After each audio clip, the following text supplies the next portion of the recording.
मनोज जी, एक सवाल आपसे कि you are very discerning when it comes to the causes that you give your name to your support to, तो आपने कैसे नंदघर को चुना?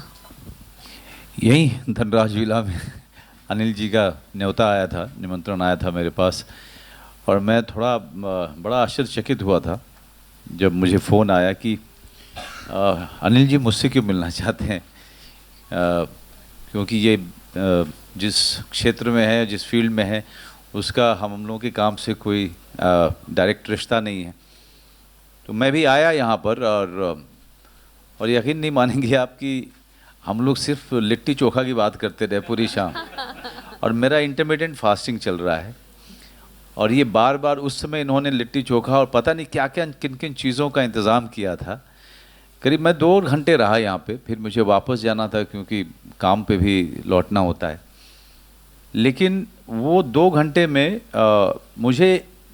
मैं अनिल अग्रवाल वेदांता के इतने बड़े दिग्गज से नहीं मिला।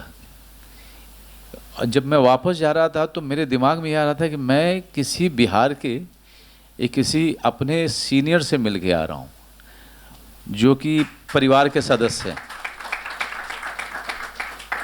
कहीं अभी भी मैं आते हुए क्योंकि इनका व्यक्तित्व इतना साधारण व्यक्तित्व है और इतना बड़ा एंटरप्राइज चलाते हैं, ये इस तरह का इनकी जर्नी रही है, लेकिन ये सारी बातें घूम फिर करके ये करते हैं मिट्टी की, ये बातें करते हैं परिवार की, अभी ही ये बातें कर रहे थे संस्कार की।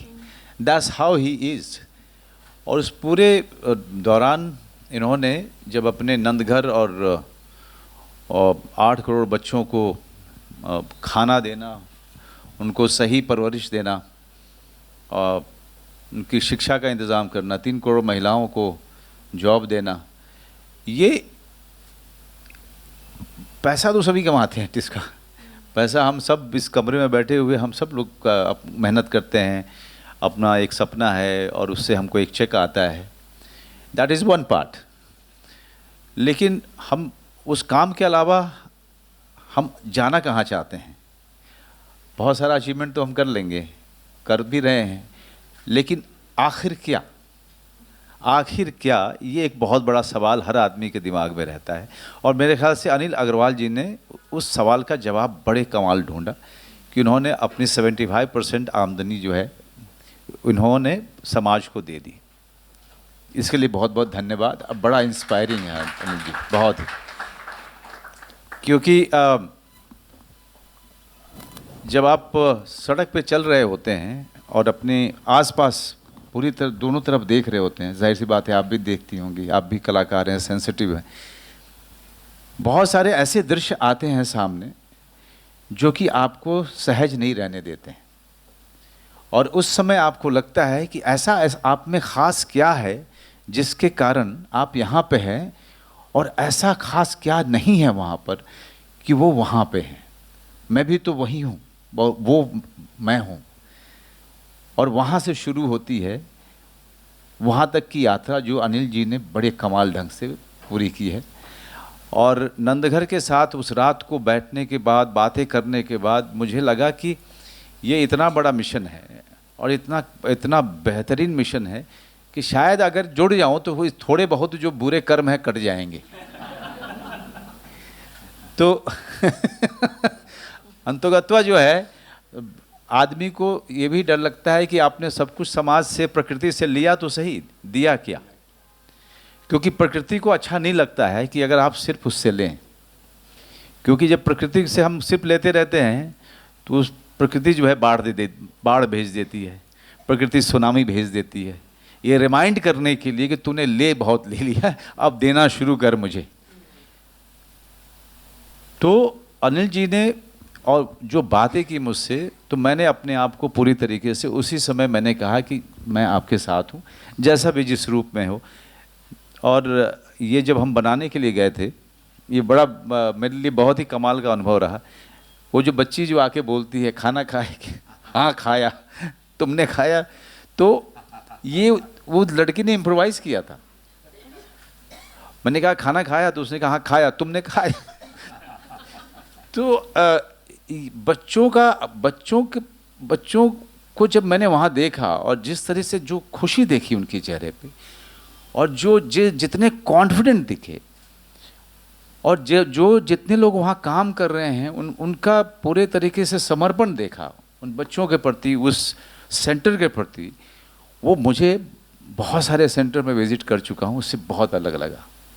तो इसका मतलब कि अनिल जी ब्लेस्ड हैं कि बहुत सारे लोग हैं जो इनके विजन को आगे लेकर जाने के लिए तैयार हैं और वो लेके जा रहे हैं। उसी में एक लाइन याद आती है, मैं अकेला ही चला था जानिब मंजिल, लोग मिलते गए कारवां बनता गया। तो आप सपना आप देखते हैं, लेकिन जब आप चलना शुरू करते हैं तो कुछ दूर के बाद धीरे धीरे कोई ना कोई आपको मिलता जाता है।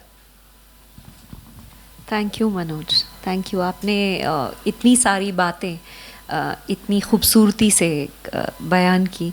अक्सर कलाकार सोचते हैं ये बातें कि हम में क्या है जो अलग है, हम किस तरह से अलग हैं। एक्चुअली देने के लिए ही, वापस देने के लिए ही अपनी रोशनी जो हम ऑडियंस से लेते हैं उनको वापस देने के लिए ही हम लोग को मिली होती है जो भी सफलता। बट अनिल जी से मुझे एक जो आपने बात कही, बहुत जो थोड़ा सा समय हमने वेटिंग रूम में बिताया तो मुझे भी लगा कि जैसे एकदम मिट्टी की खुशबू आती है उनसे। बिल्कुल, हाँ, बिल्कुल ऐसा लगता है कि अब अभी ये बोलेंगे कि चलो थोड़ा गन्ना तोड़ के लेके आते हैं, खाते हैं वहाँ पे चौराहे पे बैठ करके थोड़ा चाय पीते हैं बाजार में ऐसा लगता है इनके साथ में। बहुत ही छोटा समय मैंने बिताया इनके साथ अभी। बट ये सेल्फ मेड जो है इनकी उपलब्धियों में एक ये भी बहुत बड़ी बात है कि one of the first Indian actually the first Indian company to be business to be listed at the London stock exchange and making India proud in so many ways. तो आपका ये बिहार से जो सफ़र है मुंबई तक का, मुंबई चमक धमक शो फ्लैश इस सब का प्रतिबिंब है, तो यहाँ पे बिहार से मुंबई तक का जो सफ़र है आपने इस सिंप्लिसिटी और इस रूटेडनेस से कैसे कायम किया? हम लोग जब बिहार में रहते थे तो कुछ जो एंटरटेनमेंट था वो तो ज़्यादा पिक्चर ही रहता था। तो पिक्चर में हम लोग देखते थे कि डबल डेकर बस है, बड़ी बड़ी बिल्डिंगें हैं, सुंदर सुंदर लड़कियां हैं, तो वही रहता था कि भाई अभी बम्बई जाना है। और हम लोग एक ही बॉटल वहाँ देखते थे उस समय 30-40 साल पहले, तो वो 69 की वो विस्की की बोतल दिखती थी तो बैट 69 के वो ही दिखती थी। वो विलन के घर में होता था वो मेरी बड़ी तमन्ना थी कि मैं पैसा आएगा तो बैट 69 पीऊंगा तो वो बैट 69 की बोतल तो सोचते रहते थे, कुछ पता भी नहीं था कहाँ जा रहे हैं क्यों जा रहे हैं। लेकिन एक मौका मिला, 3 दिन लगे आने में बम्बई। मैंने इतना बड़ा रेलवे स्टेशन लाइफ में देखा नहीं था, फिल्म में देखा था।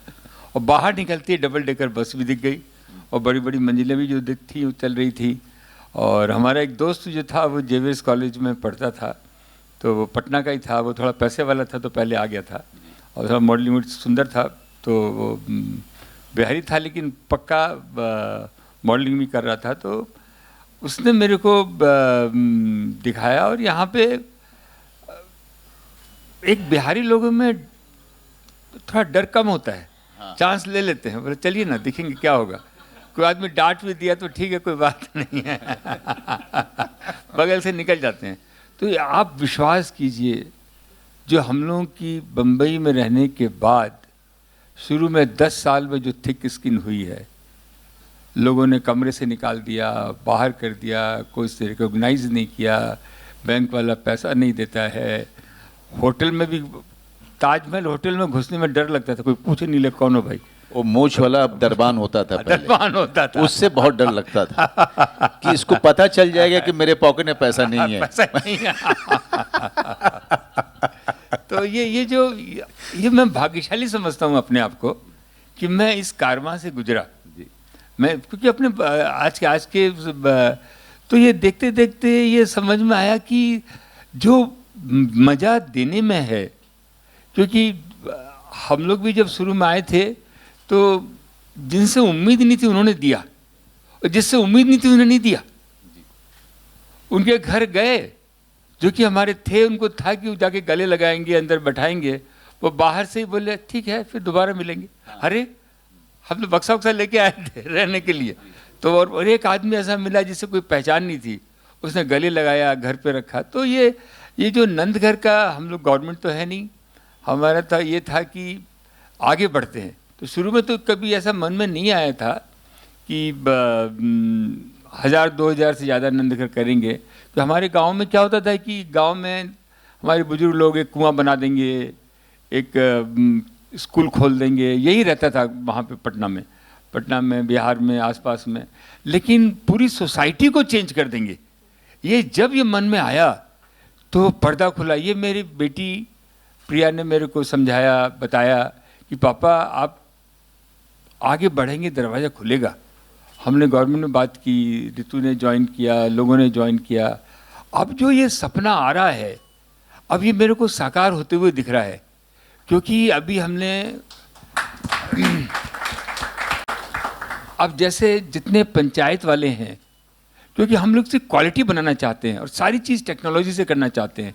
जो हमारी दीवारें बनी हैं वो गर्मी में ठंडी हो जाती हैं और ठंड में गर्म हो जाती हैं। हमारे यहाँ सारे सोलार लगे हुए हैं। हर टीवी चैनल हमको एजुकेशन देने के लिए तैयार है।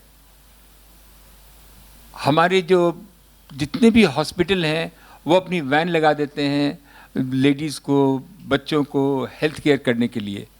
आप विश्वास नहीं करेंगे, अमेरिका की जितनी भी फूड फार्मास्यूटिकल कंपनी है वो हमारे लिए डेवलप कर रही हैं कि खाना कितना खिलाएंगे, खाना आधा भी मिलेगा। तो न्यूट्रिशन जो सप्लीमेंट होता है वो बना भी दिया है, चालू भी हुआ है। अगर एक कैप्सूल खा लेंगे, आधा भी खाना मिलेगा तो फुल न्यूट्रिशन मिलेगा। हमारी लेडीज़ में एनीमिया बहुत ज़बरदस्त है। उनमें हमको भी विश्वास भी नहीं होता था कि इन 16-17 साल के 18 साल की उम्र में लड़कियों की शादी हो जाती है, 3-4 बच्चे हो जाते हैं, कम्प्लीटली एक्सप्लॉइटेड, कुछ मालूम नहीं है। तो वो हम लोगों ने जब आगे बढ़ के देखा तो कोई भी हमको आज तक एक ऐसी औरत नहीं मिली जो कि विलक्षण नहीं है, जिसमें बुद्धि नहीं है।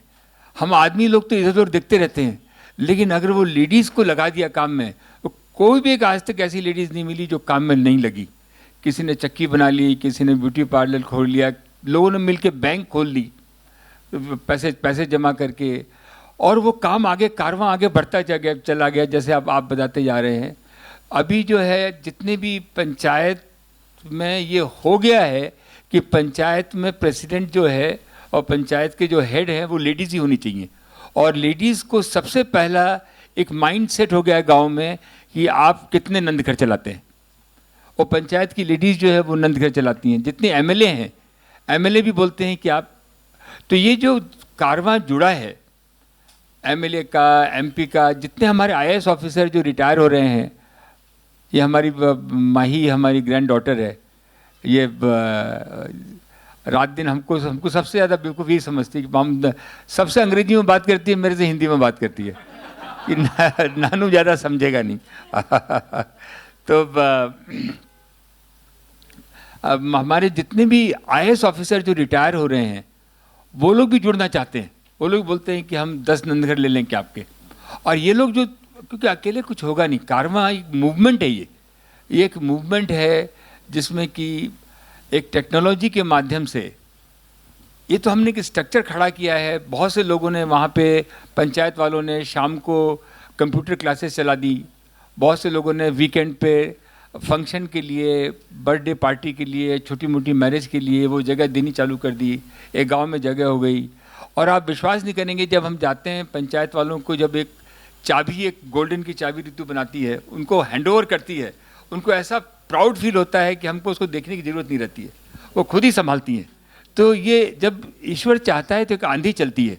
ये आंधी चल गई है कि हिंदुस्तान में ये 1.6 मिलियन 16 लाख नंदघर बनेंगे, और हमारे जितने 8 करोड़ बच्चे हैं उनको पौष्टिक आहार मिलेगा।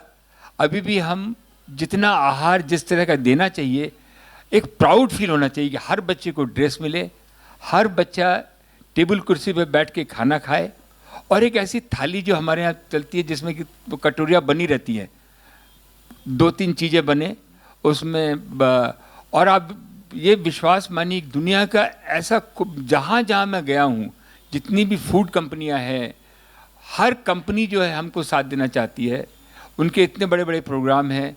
तो ये मूवमेंट चल रहा है, ये चल रहा है, जैसे जैसे इसमें इम्प्रूवमेंट होता जा रहा है, इसको आगे करते जा रहे हैं। लेडीज़ को भी हम देख रहे हैं, जिस हिसाब से लेडीज़ आगे बढ़ रही हैं, आज बच्चे भी कम पैदा करती हैं, पैसा भी कमाती हैं, अपने परिवार को भी साथ देती हैं। तो ये हिंदुस्तान बदल रहा है। हम जहाँ भी एक हमने तो खाली एक हाथ लगाया है, वो अपने आप आगे बढ़ रहा है। Wonderful sir. एक छोटा सा सवाल और था कि आपने वैट 69 भी देख ली, डबल डेकर भी देख ली, लड़कियों का क्या हुआ? वो भी देखा ही खाली।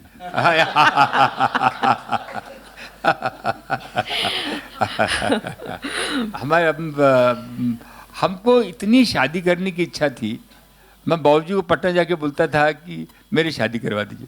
बोले नहीं अभी तो तू 20 साल का ही है। हम बोले कोई फ़र्क नहीं पड़ता, आप शादी करवा दीजिए, खाने बनाने के लिए कोई चाहिए। अब शादी तो हो गई, शादी तो 20 साल में हो गई। उसकी 16 साल की थी, 9th क्लास में पढ़ती थी।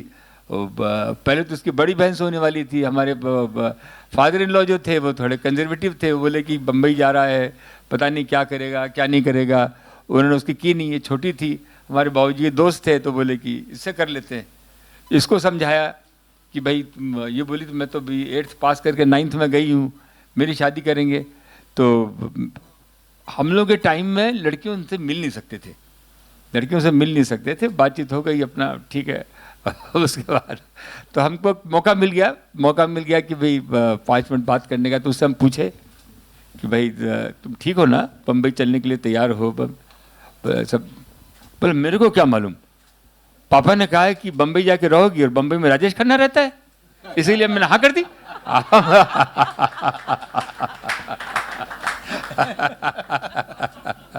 अगर आप ये वीडियो YouTube पर देख रहे हैं तो हमारे चैनल को सब्सक्राइब करें और बेल आइकन को दबाना ना भूलें। अगर आप Facebook पर ये वीडियो देख रहे हैं तो हमारे पेज को लाइक करें।